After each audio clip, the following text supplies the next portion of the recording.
Welcome back. You are watching Politically Correct. If you're joining us right now, I have Wambui Kahara with us today. She is the youth representative to the UN. We were just looking at the women and how they're so poorly represented in leadership. Why do you think women are so poorly represented in leadership ranks? Is it the stereotypes? Is it? I can say it has more to do with the culture, especially because in the African culture, the man is the head of a home, and the woman is supposed to support the man and the children and the home as a whole. And so the whole culture is still instilled in us, and we still feel that the man should be the leader. He should be the one to provide. He should be the one to lead. And because of all these cultural ideologies, it kind of like limits women to actually take up leadership roles. And then the other thing is, women might not necessarily, be physically as strong as men. And so there's that perception that women cannot do certain jobs, or women are not fit to maybe be this and that because of the whole, how they are composed physically. And then there's the issue of that it's a stereotype, it's a social construction. And of course I mentioned about the role of a woman. You're meant to do this, there are jobs meant for women. As we grew up, we've been socialized a certain direction that for me as a woman, a lady, you're supposed to behave like this. You're not supposed to talk loudly. You're not supposed to talk on top of a man. You're not supposed to play sports. Exactly. Go and you're not play supposed with to the dolls in yes, your room. Exactly. So how we've been socialized, Yeah. it has like a huge impact in terms of women taking up these positions. And that is why I always say that when you're raising your children, I mean, these kind of values and these kind of perceptions should actually be instilled when they're growing up, because this is how they will actually be able to know that man and woman are equal. There's equity and all that. So these are the kind of perceptions that they're supposed to be socialized when they're growing up. How else do you think that we can change the perception of people towards women being in leadership, and how we can shift the society's mentality to be more receptive to having women in leadership positions?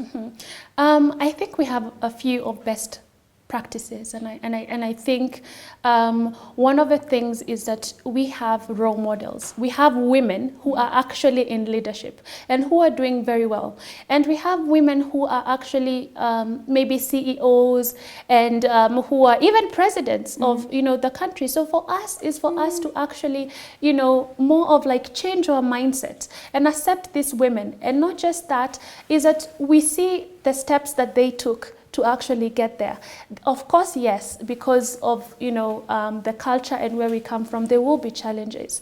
However, we have come a long way. Some time back, women were not even allowed to vote, but now women can actually vote. Women were not even allowed to do certain jobs, but now we see women, more and more women are taking part. It all boils down to education.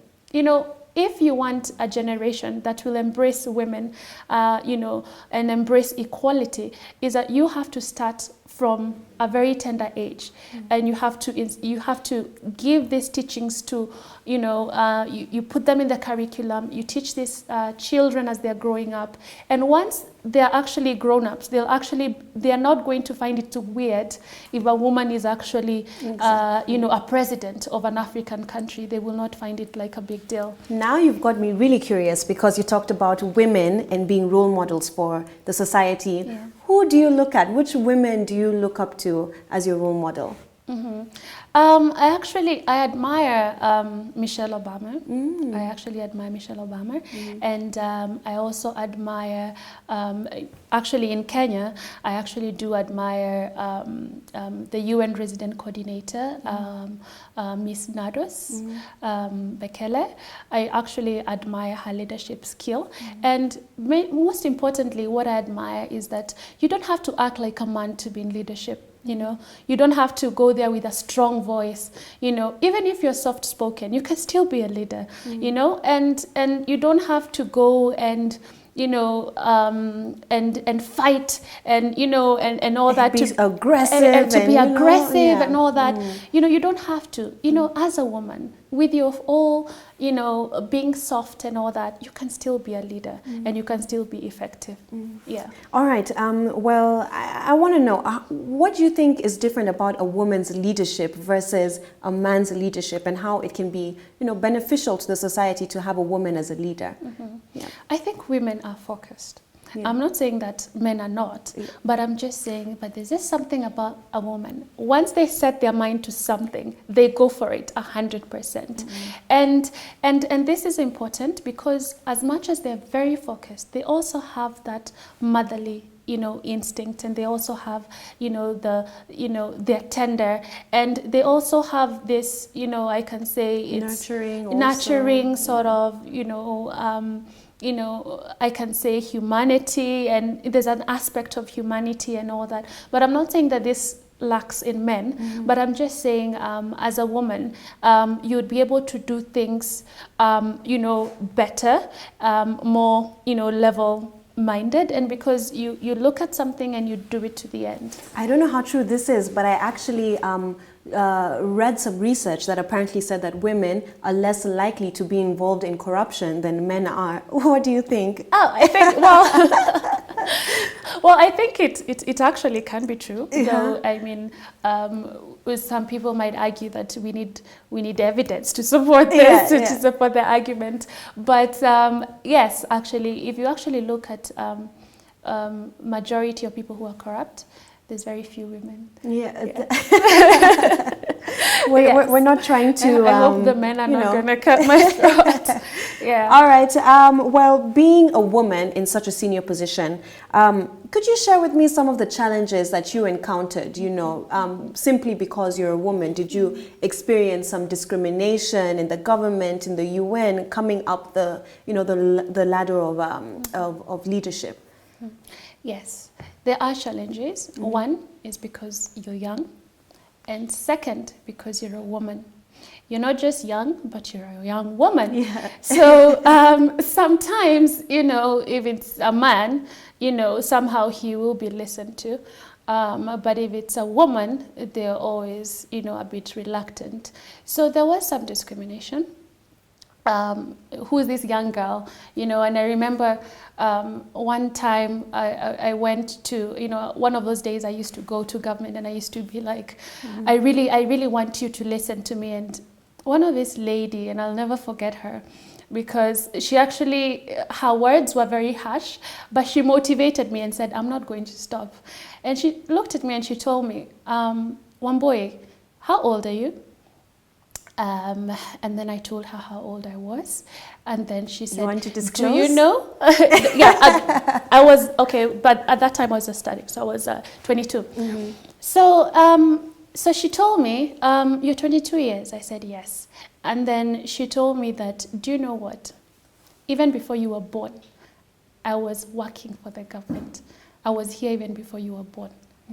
And if you think that you're going to come here and now take my position or take up like a high position in government, you'll have to wait for me to die."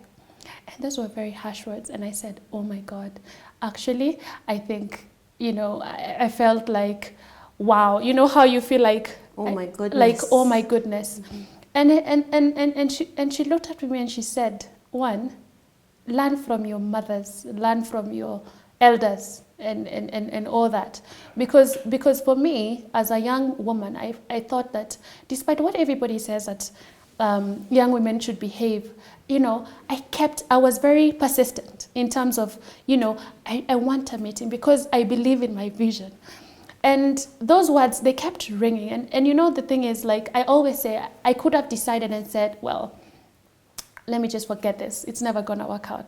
You know, if I have to wait for her to die, and she's not looking like she's going to die anytime soon, so I better forget this whole thing and just go and try something else to do. Yeah. But you know, the thing is, I looked at it from a different perspective and I said, okay, I'm going to prove her wrong. I'm going to prove her that it doesn't matter how old you are. the fact that you're a woman, it doesn't matter. You can still make it because my dreams are still valid. It doesn't matter. And I the made very sure famous words of Miss Lupita. Yes, exactly.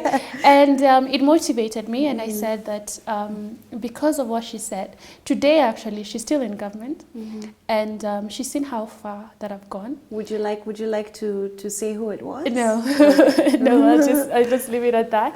But and sometimes I just decide just to pass through her office, and I just tell her, you know what, thank you. You know, I'd say thank you, and she looks at me like, why? And I say that, well, it's because what you told me is, what has motivated me. I used the negative comments to, motivate me and get me to where I am today. All right, I have two last questions for you. One that I'm very curious about.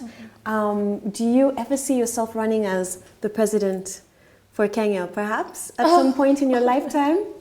Oh my God. No, actually, politics is not for me. But you are in politics, though. If you think about it, all the things that you're doing, the initiatives that you're taking out, it does have an aspect of politics in it. How far would you think you'll take it? People could argue that it has an aspect of, but I try to actually, make impact, but not at the front line where you're there and and all that. But there are many other ways of making change. There's so many other ways. You can still do that as a technocrat. You don't necessarily have to be a politician to do that. So for me, politics, maybe not, but I will obviously support in terms of my skills and my expertise. I'll definitely support the politicians. All right, last words. What message would you like to leave the youth with? For the young people, I'll just say, for me, actually, I have certain principles that have, guided me through my journey, and I call them the 7 Ps. And for me, the 7 Ps is 1, prayer. You have to be very prayerful. And it doesn't matter who you're praying for, but you have to pray to your God. And then the second has to be, you have to identify what your passion is. And once you identify what you love doing, then you identify your 3P, which is your purpose. And when you have your purpose, is that you know what your passion is, you're prayerful, and you know that this is my purpose in life. Then you go to your 4th P, which is positivity, is that you need to be positive. In every step that you take, you have to look at life at a positive. As I told you, so many people made negative comments, but I took them, and that is what motivated me to get to where I am today. And if you are positive, you have to give back to the community. You have to ensure that as much as you're doing all this, you have to make impact to other people. You have to give back to the community. And I might not have the time to go through the whole 7 Ps, but it's important for you to be positive.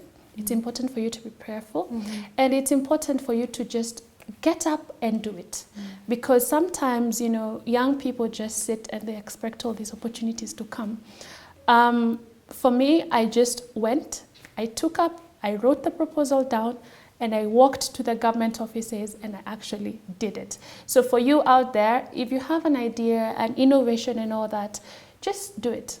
Just do it. Yeah. Thank you so much for stopping by, Wambui. It's been such a pleasure spending this hour with you. I'm sure that you've inspired many. I know that I'm certainly as inspired. So thank you so much for coming. Thank you. It may be a long road ahead, but the future looks bright for our Kenyan youth. The youth of today are our future for tomorrow. No one has shown it better than the youth representative of the UN, Miss Wambui Kahara. Thank you very much for joining us tonight. Do take a moment to check us out on Facebook. You can find us at Politically Correct Kenya. Also find us on Twitter at Politically Correct KE. That's it for tonight. I'm Maya Hayakawa, and see you next time on Politically Correct.